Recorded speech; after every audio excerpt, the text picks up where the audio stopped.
Good morning. Today's Wednesday. Today I woke up. I said I'm going to be happy. I don't care what's going on around me. I'm going to embrace the notion of happiness today. And I would like everyone that's following me on social media to do the same. Forgive that person that hurt you the most. Let that pain go. Take the initiative on your business. If you have to change something like stop smoking or anything of that nature, do it. Today's the day. Don't wait for tomorrow.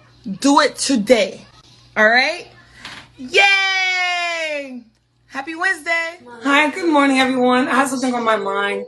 It is about forgiveness. If someone hurts you and you know that you're good to that person, forgive them. You're not doing it for them. You're doing it for yourself. I promise you. That's something I learned in my life. Taking vengeance in your own hands, it doesn't work. It doesn't even compare to what God will do to that person for you. Because God is very protective over his children. All right? So have faith in the Lord, pray, and forgive, and let it go. Power! Jennifer, you're annoying,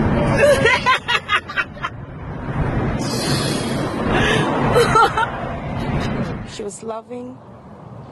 You could call Jennifer at 4 o'clock in the morning. She'll be able to help you. She was strong, just like her mother. And even when she was going through that hard time, she would still be able to find a reason to laugh. Jennifer Bellony, seen in this photo, and her teenage daughter were the victims of Wednesday's horrific crime in North Lauderdale.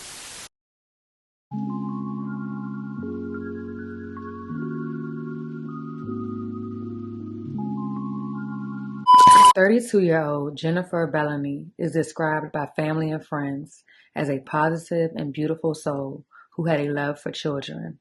She was known for her contagious laugh and welcoming spirit. Jennifer was also an entrepreneur, owning her own tax preparation services business called Bellony Financial Solutions. She was an amazing mom to her 15-year-old daughter, whom she absolutely adored, and her 2 sons. In an April 5th Facebook post, she stated the following: "Today I want to show appreciation to my daughter, who is my angel. This little girl is the reason of change in me, my motivation, access of unconditional love, and who made me a mother. Anastasia, I love you with everything in me. I know the world isn't prepared for what you're going to bring to it." Jennifer's 15-year-old daughter, Anastasia, affectionately known by friends and family as Nana, is described as a shining light, an intelligent, responsible, conservative, funny, and outgoing young woman. On April 13th, just before 9 a.m., police responded to a townhome complex on the 7900 block of Tam O'Shanter Boulevard.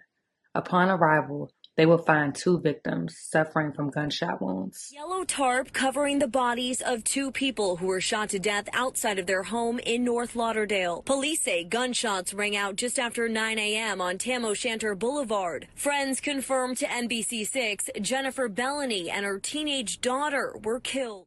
Both Jennifer and her daughter were pronounced dead on the scene, about 15 yards apart from one another, outside of Jennifer's townhome, where she also lived with her 2 sons.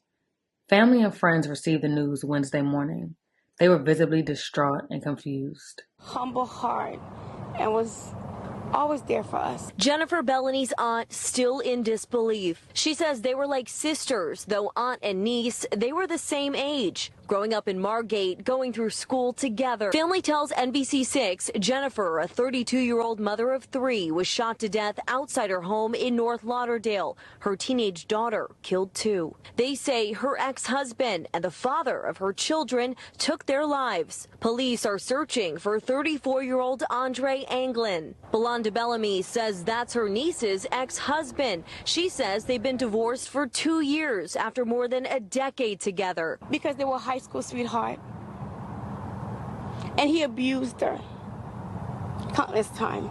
The physical abuse, family says, is why they were no longer together. I know he was seeking for help, and we did our best to help him. But the only thing, she did not want to be with him anymore. She did not want to have a relationship anymore because of the trauma or the abuse that she'd been through. Family says that Jennifer had 2 young sons. They say they were in the car ready to go to school when their mother and sister were shot dead. She dropped her book bag and her brother's book bag trying to run for her life, and he still found a way. Neighbors describe the horror. I seen a bunch of people crying. It's something I didn't want to see. I seen I don't really want to say it, but I seen the body laying on the ground. I didn't want to see that also. And another telling us the last exchange she had with one of the victims. The young lady, I speak to her every morning. She be standing out there. I say, good morning. She say, good morning. And she say, I'm blessed. According to court records, in February of 2018, Jennifer accused Andre of threatening to kill her and had gotten a temporary domestic violence restraining order against him. That remained in place until Andre didn't show up for a hearing on April 4th, 2018. He showed up April 5th, 2018, and got the restraining order reinstated until April 17th, 2018.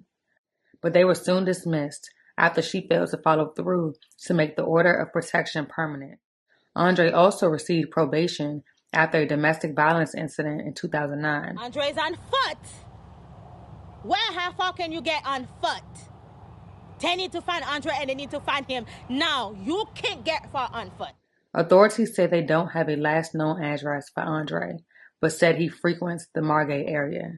Homicide and crime scene detectives are currently investigating the circumstances surrounding the shooting and believe this is an isolated incident. A reward of $5,000 has been issued for any information leading to the arrest of Andre Anglin.